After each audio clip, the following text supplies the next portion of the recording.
All right, it's 1 o'clock, so we're going to jump in and get started. Good afternoon, everyone, or good morning, depending on where you're joining us from. Just delightful to have you here to talk about building a 21st century board and really talking about the ways in which we can embed diversity, equity, inclusion, and belonging into the governance structures for foundations. My name is Miki Akimoto. I'm a managing director and senior philanthropic strategist. I am joined by my fabulous colleague, Hannah Kanstrom, a senior vice president and philanthropic strategist with Bank of America's Private Bank. And we are just always glad to talk about governance. This is a topic very near and dear to our hearts. Just a couple of logistics as we get started. We want to first of all start by thanking Exponent Philanthropy for allowing us to present this session. They are such fabulous partners and we really enjoy working with them as always. The other thing to say is that this is a live session and you are encouraged, indeed welcome, to put your questions into the chat function. Hannah and I cannot answer the chat in the chat, but we will be keeping an eye on it and trying to answer questions as we go. We have a brief 45 minutes to blaze through quite a bit of material, so we will do our best to cover that in a very timely fashion. But if necessary, we can obviously answer questions that are emailed to us afterward. So with that, I am going to move forward and talk a little bit about our agenda, what we're going to cover today in this time that we have together. We're going to start with a very brief overview of board's key responsibilities. And really that is just to ground us all back into what it is that foundation boards need to do. What is the scope of their responsibilities? And then that really leads to conversations about who then should we be recruiting and bringing onto our boards to manage the governance. We're going to talk a little bit about the state of boards today. What do they look like in terms of diversity and equity? We're going to talk about why diversity matters. I'm sure all of us have very strong ideas about that, but we're going to cover some of the groundwork there. We are going to talk about the extant barriers to diverse boards. What is it that's preventing or seems to prevent boards that are more inclusive, more diverse, more representative of the communities that we all serve? And then talk specifically, really anchor into how do we overcome those barriers to diversity? What does that look like? And we're going to leave you with a tool that we hope will be helpful. So that's the overview of what we're going to cover today. And now we're going to start covering it. And with that, I'm going to turn it over to Hannah, who will take us through board's key responsibilities. Take it away, Hannah. Thanks, Miki. Hi, everyone. We are so thrilled to be here with all of you today. And as Miki said, we like to think about governance as the backbone of the foundation in many ways, right? It really holds the whole thing together. And it's also like a safety net to catch you when you fall, or ideally to prevent the fall in the first place. And as Miki mentioned, we are, of course, more aware than ever of the disparities that exist within the sector. And certainly, work with our clients who are at all phases of development when it comes to running a foundation, really factoring in a lot of what we're going to be talking about today. So for this section of the presentation, the goal is to provide some high-level information around best practices when it comes to governance, being a strong board member, and really understanding the demographic landscape that we are currently existing within. So if we could go to the next slide. Thanks. So starting with legal obligations of board of trustees or directors, and we would really say all staff, would fit into these three categories here. The three fiduciary duties. You have the duty of loyalty. This is truly setting aside any personal or conflicting interests and committing to putting the best interests of the foundation first when making decisions or acting on behalf of the foundation. And this can come into play in a variety of ways. One of which is often as a grant maker for the foundation, as you really think about current grant process. This can sometimes flag in folks' minds as an area to pay attention to. The second one here is the duty of care. This is about committing to taking the time, devoting the right attention and the right resources to understand and to the best of your ability prudently oversee the foundation's work. And then you have the duty of obedience. So this one might take a little homework at times, but it's really about obeying all state and federal laws pertaining to the foundation and acting in furtherance of the purpose for the foundation's charitable mission. And I will add here the element of confidentiality as a core responsibility, right? We like to say it's Vegas rules. What happens in the boardroom stays in the boardroom because information that's misconstrued or mishandled can be very problematic for lots of reasons. external reputational issues, internal conflicts, all that stuff. So really critical to think about that there. So here are a few additional key responsibilities. The fiduciary pillar, this can include many things, but I'll mention a few that would fall in here. Really fulfilling any and all legal requirements for the foundation, maintaining integrity of the organization, avoiding those conflicts of interest. It's really important. Also ensuring effective leadership, effective being the operative word there, really selecting and evaluating leadership president or executive director, and certainly selecting and recruiting new board members would fall into this category, and ensuring that the foundation is really adhering to all state, federal, applicable rules and regulations. And part of the responsibility that is hugely important is setting the strategic direction for the foundation. So ensuring that the foundation's mission is being fulfilled, the vision, the values are clear and present, and the grant making being done is aligned and impactful. So really setting those priorities and reviewing the long and short-term plan to determine the direction of the foundation's work, and ensuring periodic evaluation of each funding area, program, how are things going? That's a really important part of the strategy as well, to assess and make changes where appropriate. And lastly here, there's the financial responsibility. So really understanding assets that the foundation is managing, spending policy, making decisions around sunsetting versus existing in perpetuity, perhaps, how you will be distributing funds, setting a budget, maintaining ongoing oversight of revenues and expenses, and certainly closely engaging around investment policies and managing any audit requirements as well. So we can move to the next slide. Great. So these are some areas where board members can certainly exercise effective leadership in a variety of useful ways for the foundation. So I'm not going to read all of these to you because I just touched on a few, but I'll just highlight some of the ones that I didn't get to talk about before. So when we think about programs, you want to reflect and periodically examine the appropriateness, right, of the program and the relevance and the currency, and does it fit with the mission? Does it still make sense? Is it still aligned with the vision for your foundation? So really ensuring that those programs are consistent with the mission is important. And really evaluating effectiveness is also something to keep in mind. Leadership development here, this is really ensuring continuity through board development and recruitment. Could be creating opportunities for next generation engagement at the board level, and thinking through which individuals might be most effective to bring in, maybe as board members, maybe as advisory members, but being thoughtful around what leadership means and what it can look like, which we'll talk more about later. Human resource management. This is reviewing and improving personnel policies, hiring and evaluating the performance of your chief leader, and monitoring the organization's compliance, making sure that you're in line with current laws and policies. And then the last one here I'll just touch on is information management. This is really thinking about what kind of information is needed, who should be accessing the information, how will it be stored, how is it distributed, how is it protected, and using that information for planning, for decision making, and certainly for oversight. So we can jump to the next slide. Thank you.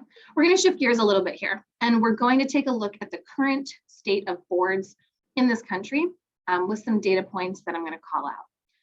So if we go to the next, thanks, Mickey. So the most prominent point to take away from this particular section is really the intense lack of diversity across multiple indicators.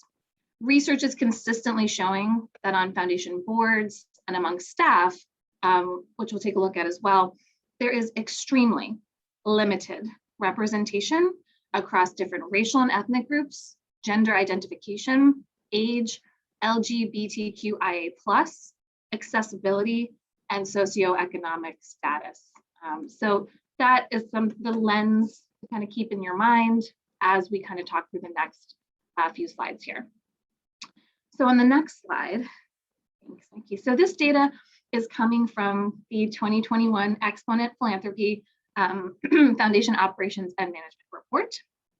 There were 418 responding foundations that have few or no staff, and approximately half of the sample had assets between 10 and 49.9 million.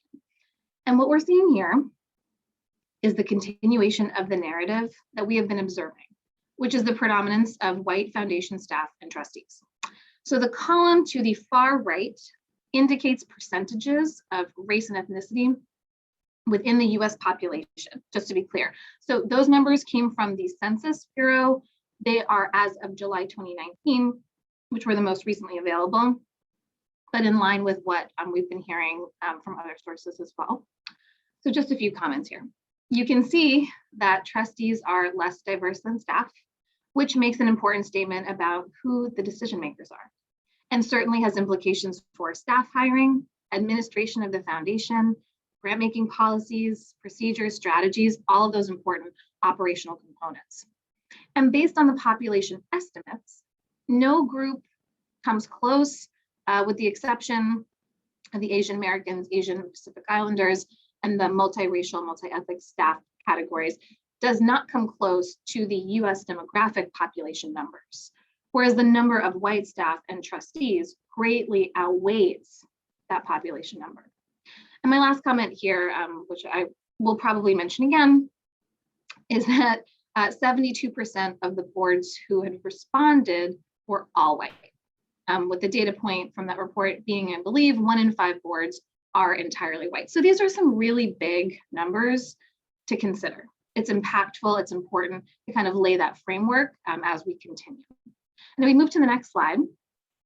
This data is coming from a different study. This is from the Council on Foundations, their 2020 salary and benefits report, I believe. And the survey responses, I think, were from 804 entities with a sample size of about 7,800 about staff. So just to note that the Council on Foundations did not collect demographics on board composition. So even with this much larger sample size, what we're really seeing here is the same trends and patterns emerging among foundation staff. So that's really the main takeaway from this slide. And if we jump to the next, thanks, Nikki. So briefly here, I'll just note, there are very limited data on the foundation staff and board sexual orientation. But this 2018 report from Funders for LGBTQ Issues Foundation took a look at roughly 900 board and staff members and found that of the 16% of those folks who openly identified as LGBTQIA+, 53.4% reported being closeted in the workplace, over half. So we can really extrapolate from this, right? And infer that the number of folks who remain closeted probably significantly higher than that based on self-reporting data. And all of this really continues to paint the picture of disparity when it comes to the current state of boards and staff within this sector. So this is our continued theme here that we are calling very clear attention to. So on the next slide, this is one additional compelling finding from the Exponent report that we referenced earlier. What we're seeing is a real dissonance here between attitudes and actions. So for example, in response to a question about the relevance of racial equity to the foundation's mission, 42% said it was somewhat relevant and 31% said very relevant. But 74% of staff foundations had no paid staff of color. Only 11% of CEOs, executive directors, or top administrators identified as BIPOC. And the stat that I mentioned earlier, I'm going to say it again, 72% of boards were all white. You know, there's a real disconnect here between the idea of racial equity being relevant, being important, being critical, and taking action to make changes for so many foundations. And that's a really important jump that we're going to talk about later as well. So in the next slide, perfect. These are some important insights into generational diversity. This data set comes from a separate resource, Brookings Institute. And what we see clearly here is that younger generations are significantly more diverse than older generations. So just looking at that first column alone, we see the numbers moving from older to bottom. There were, in the older generations, were 78% white. That's the first number there. If we jump to that top row in the same column for Gen Zs, we see we are at 50.9% white. So these numbers are just a sample, of course, but it's really starting to paint a picture of the future demographics in this country. And if you look all the way to the far right on the slide, you see the Hispanic population essentially tripling from older generations to Gen Z. So the conversation that we're having is not just informative. This data is not just nice to have or think about. It's critical to think about the action steps that need to come from the numbers that we're talking about to really advance the operations of foundations and think about what strategies are going to be most effective and most inclusive moving forward. And then lastly here, before I turn it over to Mickey, when we think about why all of this data matters, why diversity matters, we have a lot of insights in there, right? When evaluating performance for for-profit entities, we see companies in the top 25th percentile for gender diversity within executive teams were 21% more likely to experience above average profits. Companies with more culturally and ethnically diverse executive teams were 33% more likely to see better than average profits. And then those in the bottom quartiles for both gender and ethnic cultural diversity were 29% less likely to achieve above average profitability. So, really from a monetary standpoint, if that's what we're looking at here, you're making a clear case for diversity efforts.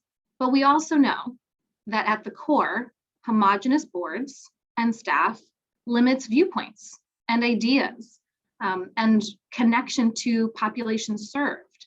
And so without board diversity, your foundation is really missing opportunities to develop diverse leaders who provide a fresh outlook on your mission, on your vision, on your values, and importantly, uninformed decisions without relevant and diverse voices at the table shaping grant making is a real challenge and something that ties all the way back when you think about the purpose and the intention behind the work that your foundation is doing. So these things are not just, again, interesting to hear or upsetting to hear.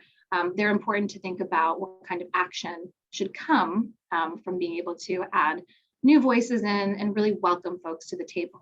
And so with that, I'm going to turn it over to Mickey to take us through the next section. Thanks so much, Hannah. Really appreciate it. It is always great to talk about these things. And a couple of things I wanted just to build on what you've said. We gave you these metrics around why diversity matters in terms of how for-profit companies function. We don't have exact metrics like that for the nonprofit sector, but what we know clearly is that, as Hannah said, just structurally, if you have a more diverse board, if you have more kinds of ways of thinking, you're more likely to get to innovative solutions. And underpinning all of this is obviously the question of equity. We work in a bank, and so we tend to be a little bit bottom line driven. But I also want to make the point that both Hannah and I serve on nonprofit boards, and that we are in our volunteer capacity wrestling with these same issues, coming across these same tensions around how do we really build and support a 21st century board that is equitable in its approach, that is inclusive in its membership, and that really can help move the work forward in very diverse communities in terms of the kinds of work that both Hannah and I do in our spare time, what little of it there is. So that is to say that, and now my computer does not want to advance slides. There we go. We're going to now talk about barriers to diverse boards. And because everyone likes a good graphic, an easy way of thinking about this, we have sort of bucketed these issues into what we're calling issues of access, issues of structure, and issues of experience. Clearly, there's going to be some overlap as we go through this. We thought this was just a useful way of starting to think about the many ways in which you may be inadvertently creating barriers to more diverse boards. So let's start and jump in with access issues. And the first and most obvious one, but one that could be overlooked, is just the issue of physical access. I serve on a board with a woman who's a wheelchair user. And so one of the first questions we think about when we think about site visits, when we think about board meetings is this a fully accessible space or building that we want to use for our meeting, for our event, whatever it is? But if you also think about in this day and age of continuous Zoom, if you are incorporating video, are you thinking about things like closed captioning? Are you bringing in those kinds of pieces? And so there's physical access and there's access across all forms of ways of difference, of learning, of hearing, of understanding, of taking in information. And so are you really thinking about how your board is fully accessible in its work and its approach?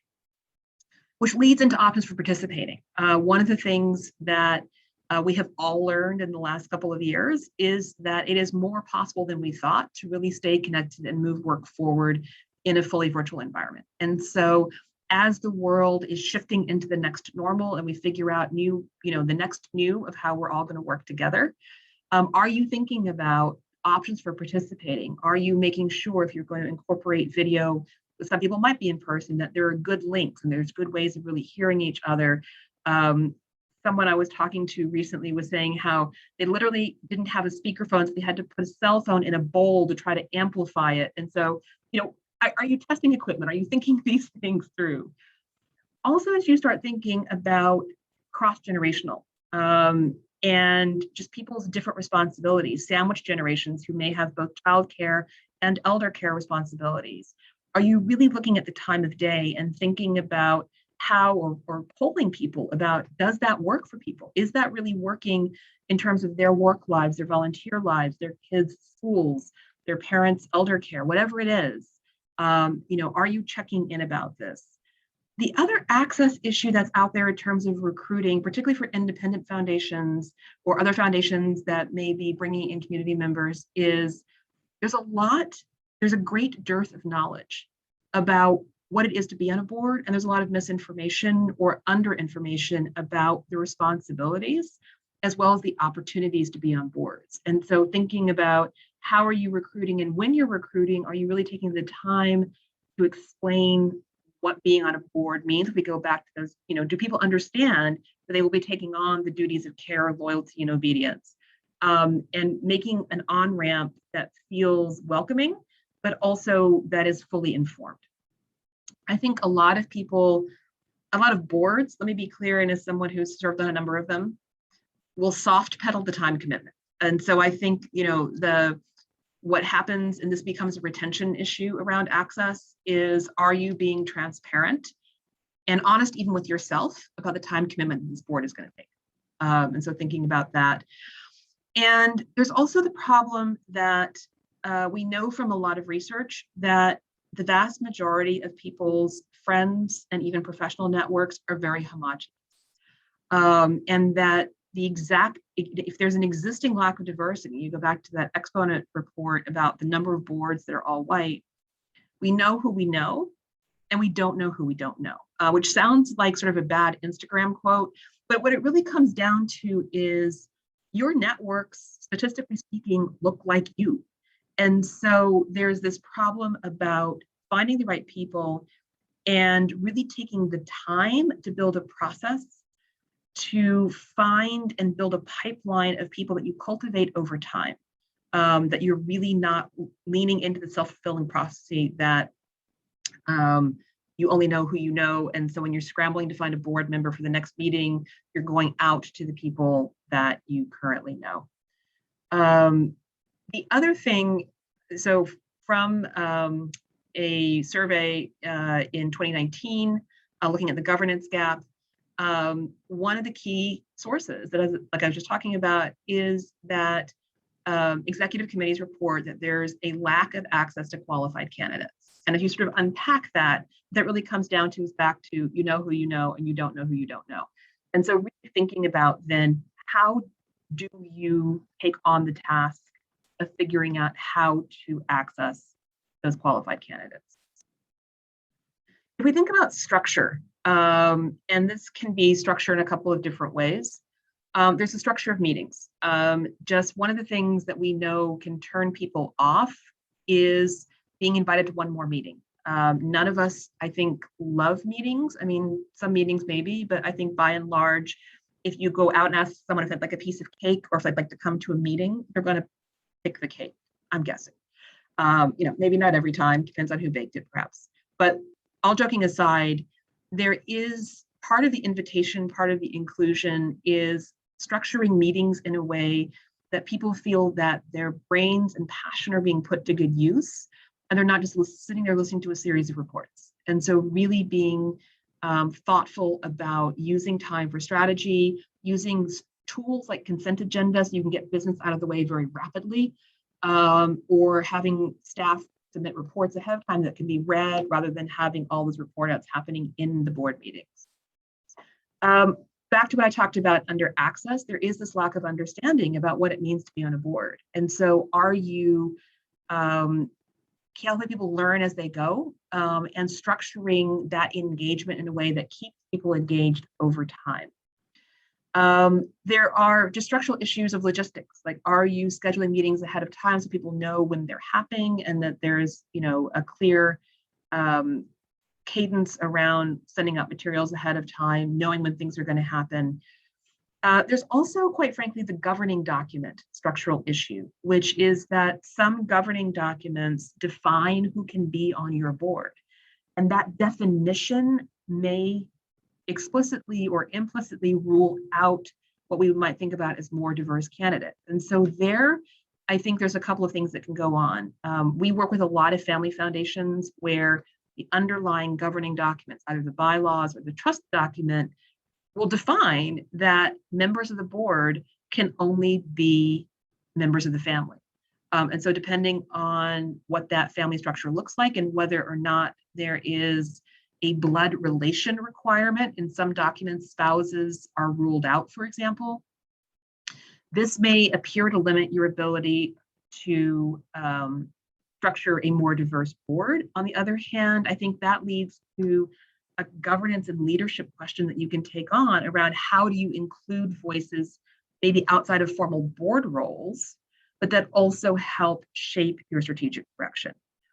The other thing is family dynamics can certainly get in the way. We know that Exponent Philanthropy serves a number of family foundations, and the dynamics of the family may lead to what one of my colleagues refers to as sort of the in-laws and the outlaws phenomenon, and whether or not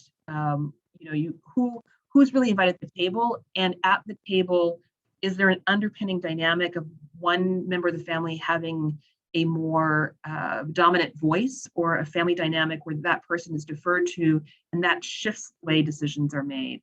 So tackling that understandably is not easy, but it's something that may need to be addressed as you move forward.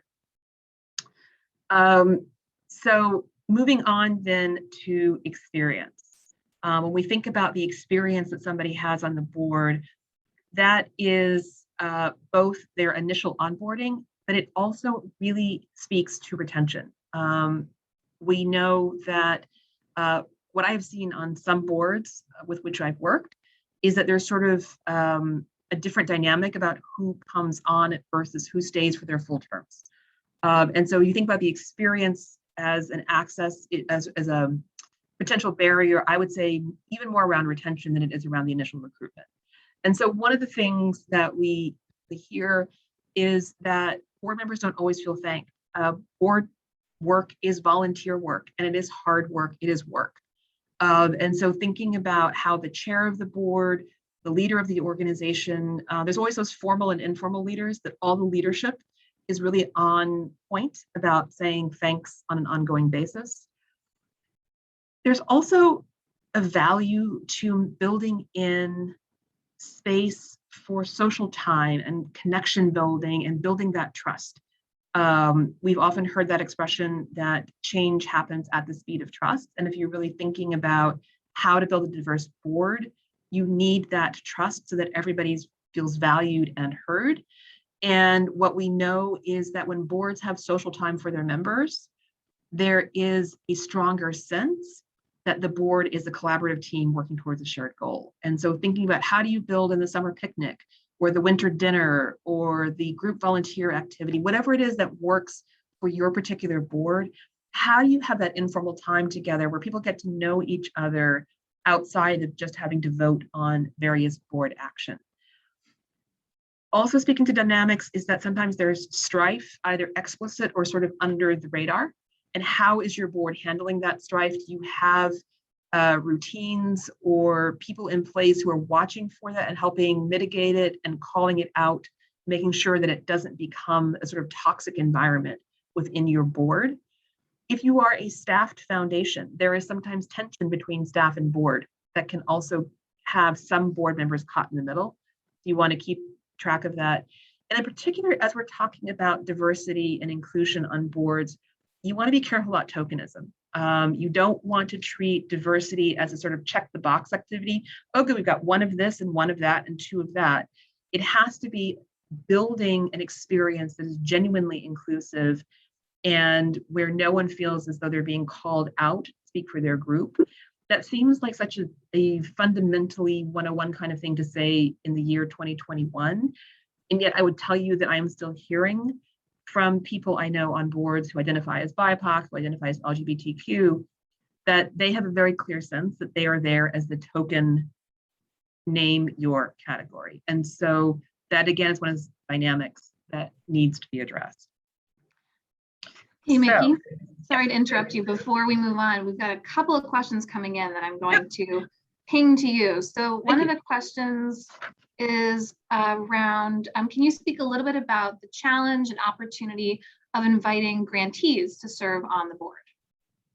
Absolutely. So this is something that we're beginning to see more of. And in fact, one of the organizations on whose board I sit, which is a grant-making public charity, we have begun inviting in former grantees. And so there's an opportunity there to invite grantees to be on your board. There's also an inherent conflict of interest that can be set up. And so this is where you're going to need a really strong governance policy around conflict of interest, because clearly if you're a current grantee and you are up for a renewal grant, or you want an additional grant, or you need a change in your grant, structurally, you should not have a vote in how that goes. So there's the formal conflict of interest that you need in place to make sure that you're dealing with that. There's the more informal conflict of interest in terms of, depending on how big your grantee pool is, why certain grantees and why not others. And so I think that it's a question of your particular foundation and the dynamic you have with your grantees, the dynamic the grantees have with each other. Do they see themselves as collaborators? Do they see themselves as competitors? And you may want to think about, are there former grantees or perhaps staff who have left grantees but who are still very close to the work? So maybe a former executive director of one of your grantees is another way of bringing in those kinds of community voices who can also be that friendly critic about how you are as a funder in terms of your application process, your reporting process, and all of those kinds of things. So I hope that helped. Is there another question I need to answer? We'll do one more and then maybe at the end we'll circle back. The question is there a different dynamic with paid boards?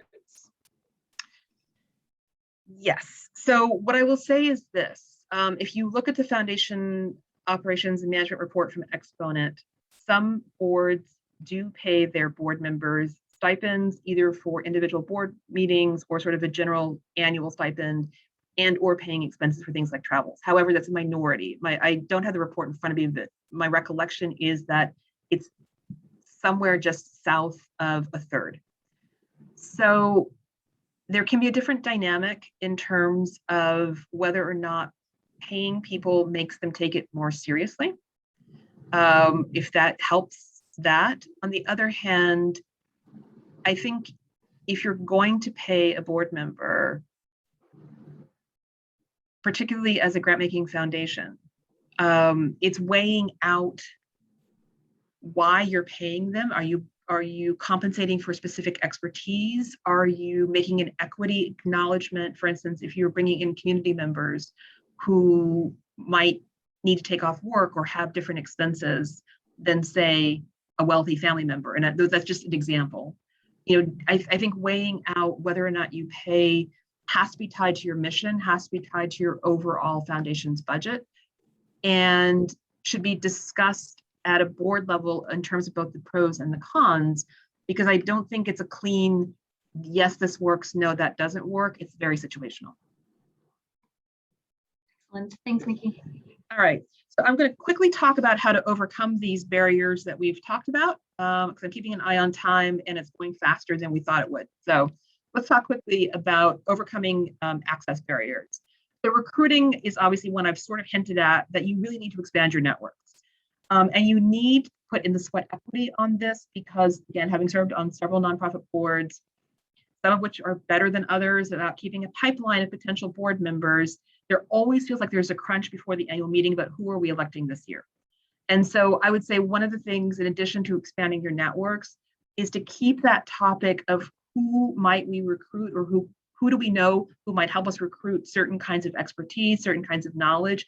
That should come up on a regular basis in multiple board meetings in a year, depending on how often you're meeting, just to make sure that you're keeping that at the forefront of the conversation and really being thoughtful and intentional about how you're going to build out the capacity and expertise of your board. And then there's sort of stuff in here. I'm not going to read all the slides to you because you will have access to these slides afterwards, but really thinking about being clear about expectations, time commitments. The other thing that I've seen boards do very successfully is use their committees as ways of both sort of getting to know potential candidates and letting those candidates get to know the organization to see if there really is a good fit. It's a great way of showcasing expertise, maybe bringing in community members or former grantees, help you review applications to get their perspective about whether you're considering the right things, weighing out the right factors in allocating resources. So I think that there's that. And then just having a really clear role description, but that's just general good governance. So I'm going to keep moving. Thinking about structure barriers, we strongly recommend using cohort models when you're bringing in new board members. If you're coming into a board, that board has an existing culture. And if you're a single person trying to figure out how to navigate that culture, that can feel a little bit lonely and confusing. If you are bringing in a group of new people, they can sort of bolster each other in asking the questions and unpacking assumptions that may be made in conversations that are new to them because they're encountering them for the first time.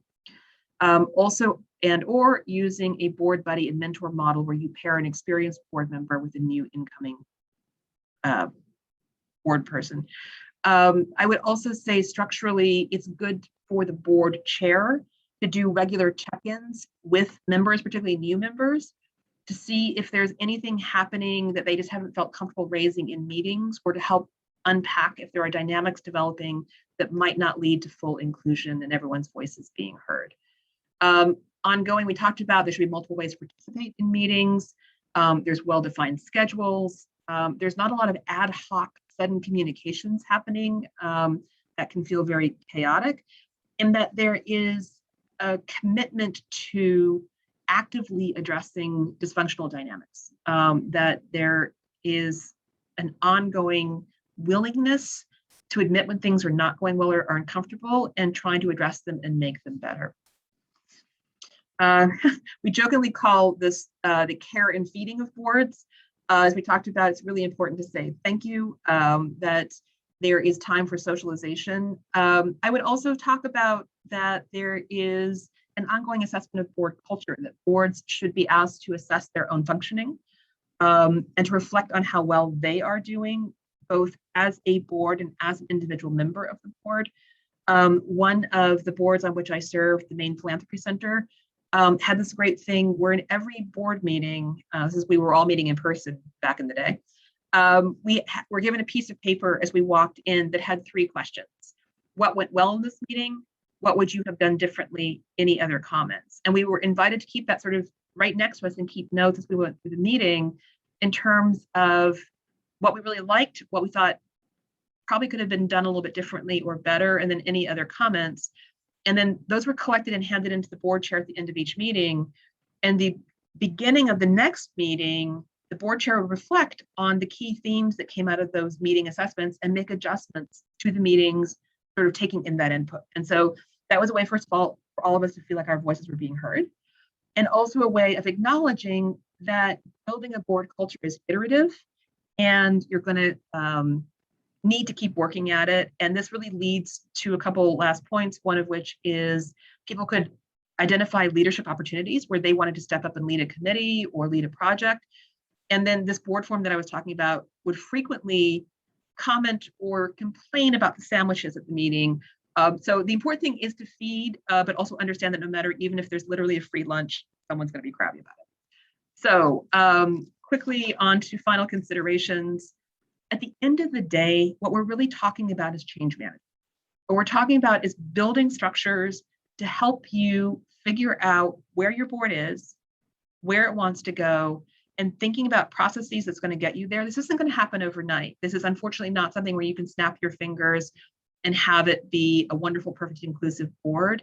It's the commitment to recognizing what's working, where you have challenges that you need to address, and then figuring out the processes really move you forward as a group.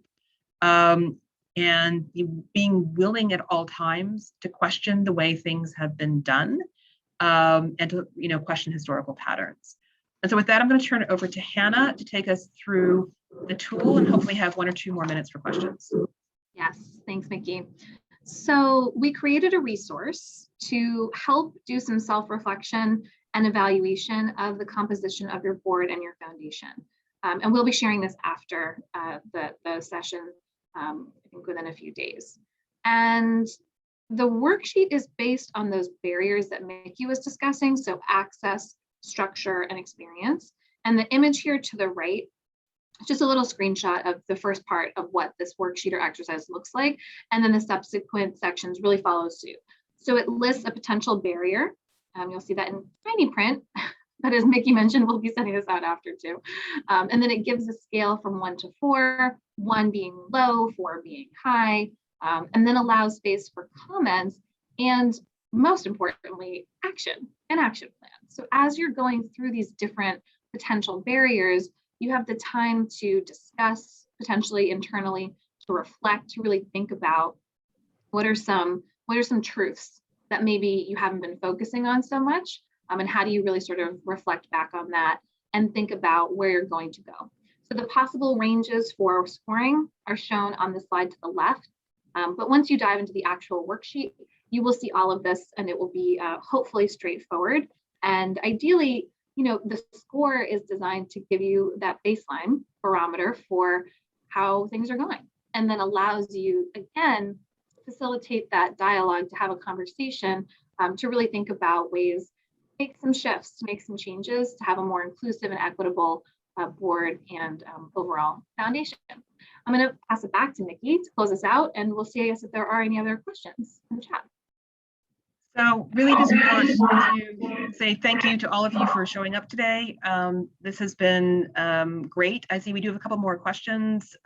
We will end at 1:45 because we promised Exponent we'd be militant about observing time. But that said, we are happy to take questions afterward. So quickly, one of the questions I saw was about the pros and cons of using an executive search firm to find new board members. This is where I get to say one of my favorite foundation cliches, which is when you've seen one foundation, you've seen one foundation. I think there also, when you've seen one search firm, you've seen one search firm. And so I think that depending on the size of your foundation and the amount of resources that you're willing to put into it, there probably are some very good search firms out there that would have access to people who have access to networks that could bring up the kinds of expertise and experience that you might want to add to your board. It could, I think, help you find people you would not otherwise find. I think a challenge is if the search firm has sourced this person, you don't have that organic connection.